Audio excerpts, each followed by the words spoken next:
Hello, Ducks fans and hockey fans in Orange County, California, the United States, Canada, Finland, Sweden, and all over the world. Happy Friday, everybody. So, within a few weeks, Ducks will face some very, very important decisions. I won't say tough, but very important decisions. Because in a few days, or not a few days, a few weeks, the NHL trade deadline will begin on April 12th of this year. And as each week passed by, there will be a lot of questions and a lot of rumors on what will the Ducks do, what will they not do, if they want to trade or not trade. All of it will be building up. And for many of us Ducks fans, including myself, you know our team very well. Usually they basically just sit on the sidelines and just stand pat and just watch all the drama go on trade deadline day. So in the past, they usually make minor changes, minor trades, but usually it benefits their farm team, whether it's be it San Diego or Norfolk or many of the farm teams in years past. And they will make trades that would strengthen their depth. But this year, this trade deadline, our Ducks would have to make some decisions based on not just for this season, but for the team as a whole. I mean, we know personally and also watching this team this season, this team has a lot of weaknesses, has a lot of flaws, the inconsistencies, and they got a lot of Achilles heels. And I know you guys hate me saying this, but when you have a team full of flaws and weaknesses, there's going to be a lot of frustrations, and a lot of people have questions about the direction, the choices of the Ducks GM and the coach in general. So, which is why that this trade deadline makes us makes us wonder and makes us demand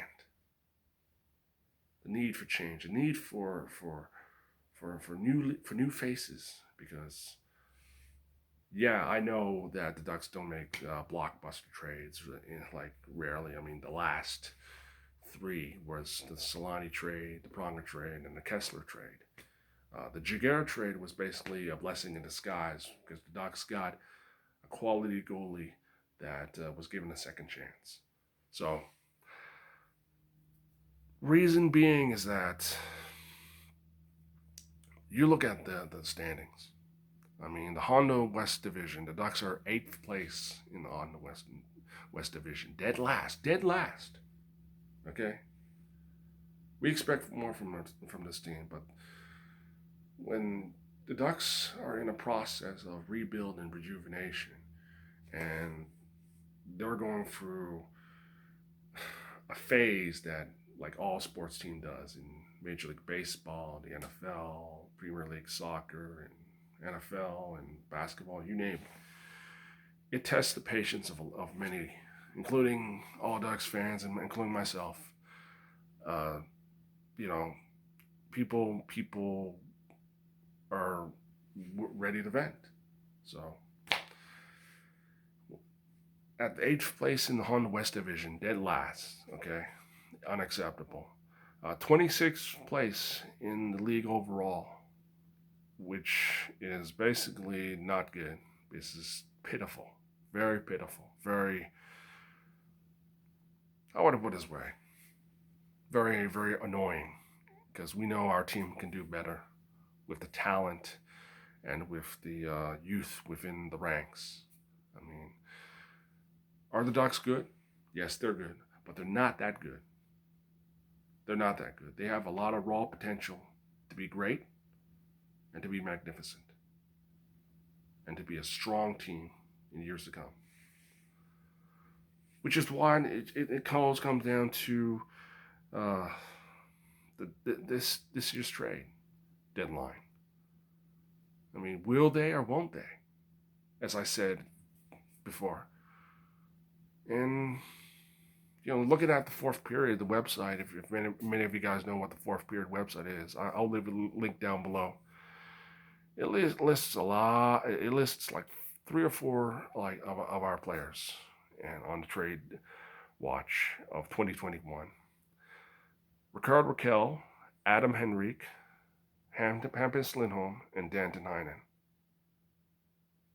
Now, most of you are wondering why these players have been listed. Well, Heinen has been linked to the Ducks getting Jake Virtanen. I don't know why the Ducks will get Jake Virtanen, because apparently he's been not doing too well, and he's been struggling to score too. So trading Danton for Jake is just, in this 1-for-1 thing,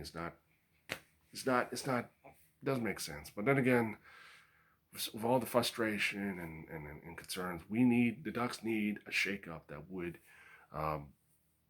clear out more, like give us a clear picture of what this team would look like. And with Heinen, with Lindholm, with Henrique and Rakell, that's 4 players that's struggling. Well, 3, if considering the fact that Lindholm and Henrique and Rakell is part of the veteran group. I think it would all come down to this, is that for our team to get new players, it has to be done in a very smart and a very effective way. Because in order to do this, the Ducks need quality players. Quality players that could do 2 things.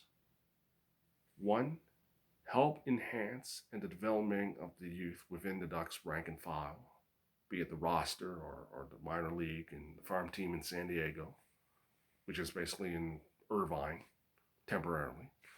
2, give a new lease on life. Maybe enhance, but not only enhance, but light the spark in the offense. Light the spark in the offense right now. And 3, help improve the power play. Because the power play, as we know, is literally at the 29th place in the league. So that is like terrible beyond means. Speaking of the offense, okay, goals. Goals is basically near the bottom in goals, because the Ducks in goals for, which is like, it's in 30th place. It's very near the bottom of the cellar of the league. And we know the Ducks, they need goals, a lot of goals. And when you need goals, it's attributed to the shots per game. And you want to know a few things about shots, okay? Goals per game. And this is something I wrote down, okay? You want to know one stat about goals per game? Goals per game. And you guys can look it up on the NHL website. Goals per game this season, 31st place. 31st place in goals per game. Makes you understand, makes you know why the Ducks are scoring 1 to 2, 3, 4 goals a game. So we know that, excuse me, scoring 1 or 2 goals will not win you a game, literally, or 3 goals. And if you thought that was bad, the power play percentage, 31st place, okay? Shots per game, 29th place. These stats show you the weakness in the Achilles heel of the Ducks offense. It's these 3 stats: shots per game, power play percentage, and goals per game. If the Ducks can improve in that, maybe they can have a chance to turn the season around or bounce back next year. But right now, we need something to give, okay? And basically, the inability to score is really one of the most frustrating things to see. And it is frustrating.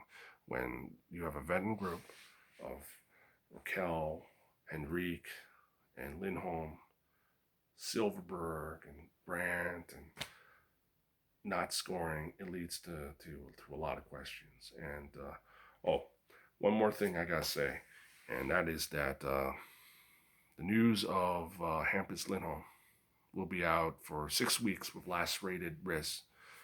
And with him out 6 weeks, he would basically. I would not be surprised if many of the teams take a pass on him, since he is not. Well, he's injured. His value will be down. So, and when his value down, because right now teams need to be healthy. With him being out, the Ducks would either have to package him in a deal or put him, basically hold on to him until the season ends. I mean, I don't think many teams at this point would want to take a chance on a player out for 6 weeks with a lacerated wrist. So,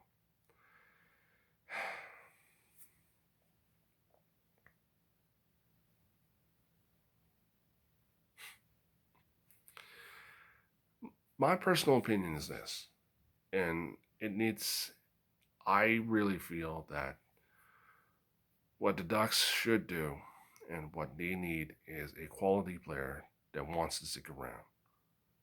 And what I mean by quality player, I mean a player that's on a contract, okay, that could be willing and able to come in, help this team, help jumpstart the offense. Because looking at the stats, and if anyone wants to know, I have a sheet of paper here, and I wrote this down.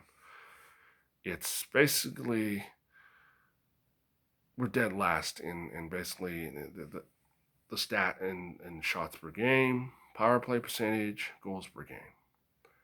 It gives you a window on the weakness, and it basically gives us a reason why the Ducks need to improve. And they need to improve. They need to improve on this, on the offense.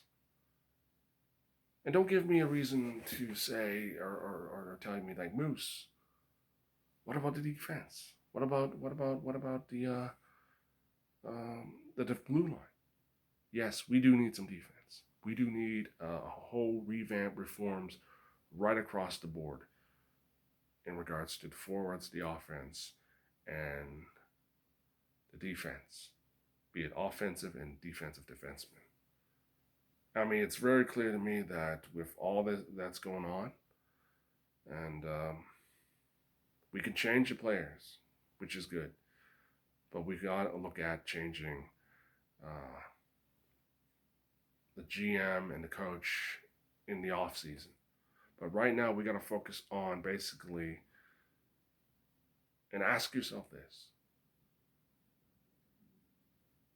despite the talk of prospects and picks, it would be better if the Ducks get a player or two, or maybe three, that's on a contract, not on a 1-year contract, an expiring contract where they would just like walk out of Anaheim, but players that are on a contract that were willing or are able and willing to want, hey, I can play in Anaheim.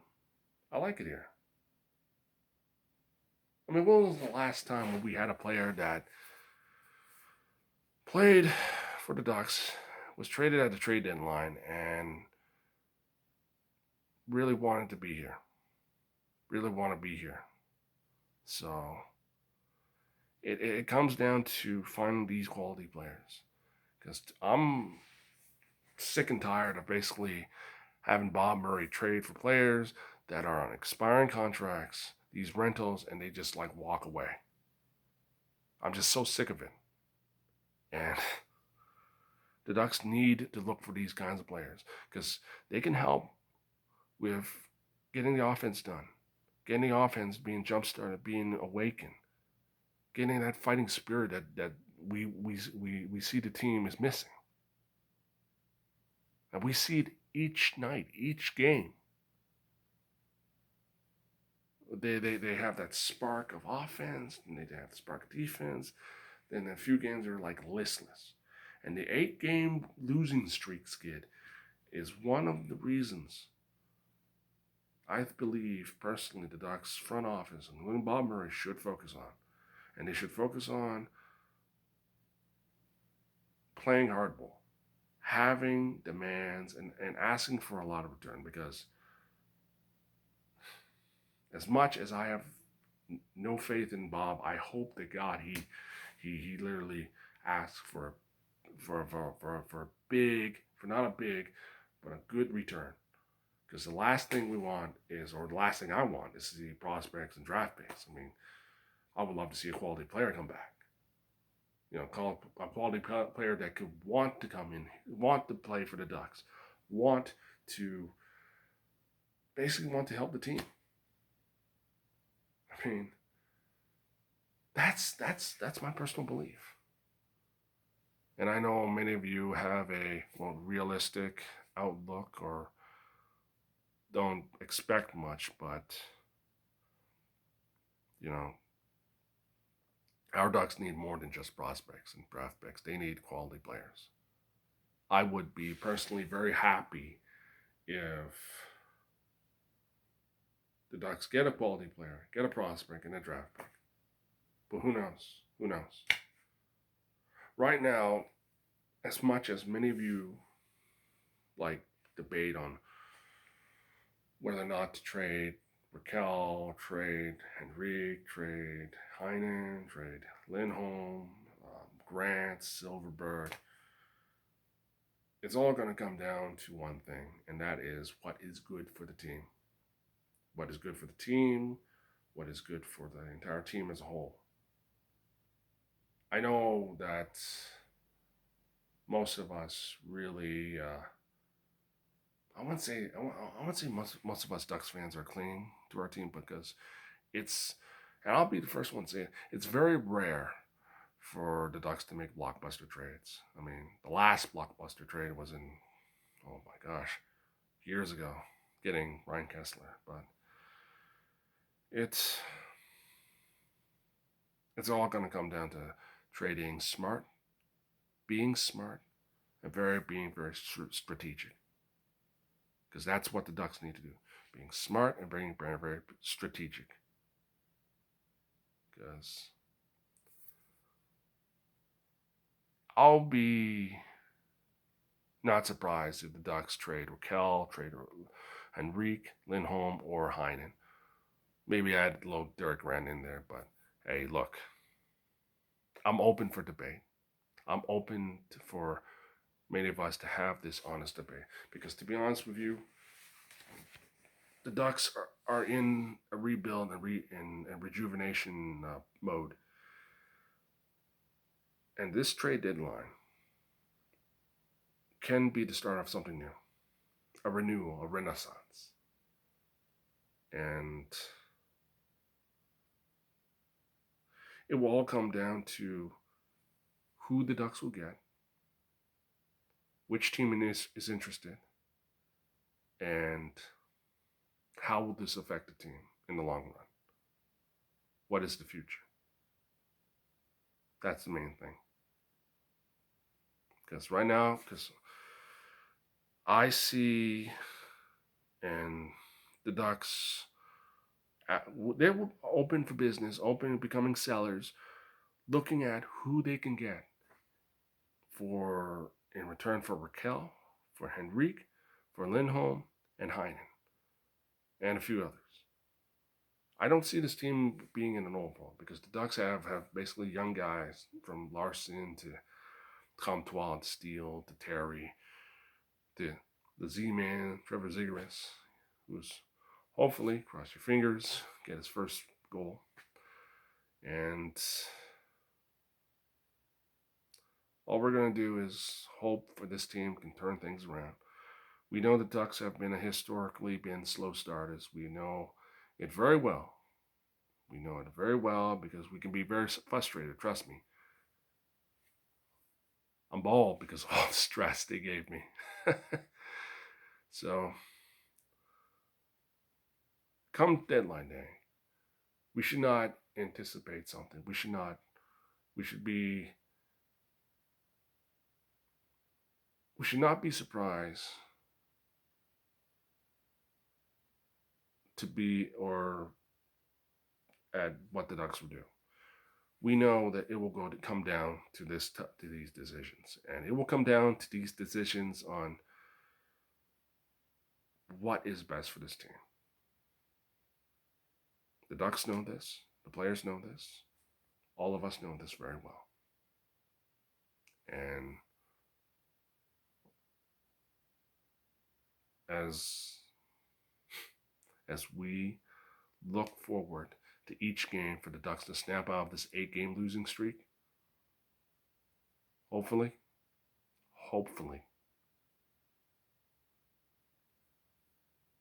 come trade deadline day, we may see some new faces who may, in the long run, help with in the development of the Ducks' young guys for our team and for us as fans. Because once Ducks fans are allowed to return to the Honda Center, we could see a team that's been rejuvenated, reinvigorated, and ready to be unleashed. But right now we wait, and we hope for the best, and we just hope that the Ducks and the Ducks GM Bob Murray makes some good decisions, because so far, I'm not gonna get into all the transactions. So far, things are a bit confusing. So, and with Lindholm being like out for 6 weeks, it's gonna come down to, okay, what can I do and get some quality players in return. So, to many Ducks fans who are debating on the players I named, here's a saying I always have. It's always on a message board, the Ducks message board, that I always use when it comes to certain fan favorites that have been traded. Players come, players go. The team remains the same. Till then, I'll see you guys soon.